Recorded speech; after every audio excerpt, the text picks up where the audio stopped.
1 week into session 2025 at the state capitol, and not much has happened, at least not in the House. Our Adam Duxter joins us live in Minneapolis, not at the Capitol. Adam, a pretty dramatic start to session.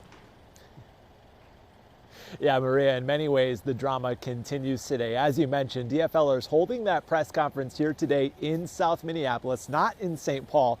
The Capitol continues to be a building that they are avoiding, at least for now.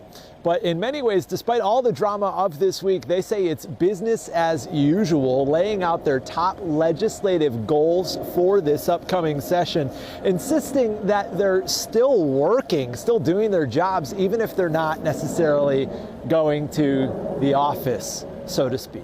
But still, they pulled no punches today when it comes to talking about their Republican counterparts in the House, calling their proceedings this legislative session a sham, an illegal seizure, calling their committees fake, and even at one point calling what's happening in the House a legislative coup.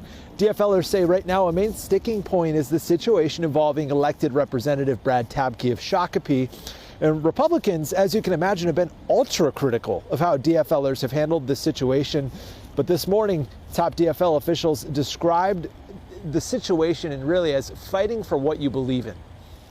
We're in this situation because of a series of laws broken by Democrats, starting with the candidate in 40B, the governor, the Democrats who chose to violate the law and not show up yesterday, and then the Secretary of State who overstepped his bounds. We're confident that the Minnesota Supreme Court is not going to get involved in the way that the House chooses to organize itself. The right way to deal with that is for members of the House to show up here and have those discussions and have those votes, and that's what we're doing. The principle of preserving our democracy and honoring elections is important enough to do hard things.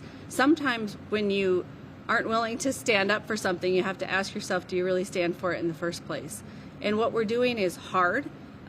We know we're taking some heat for it, but the principles that we're standing up for are important enough to take that heat.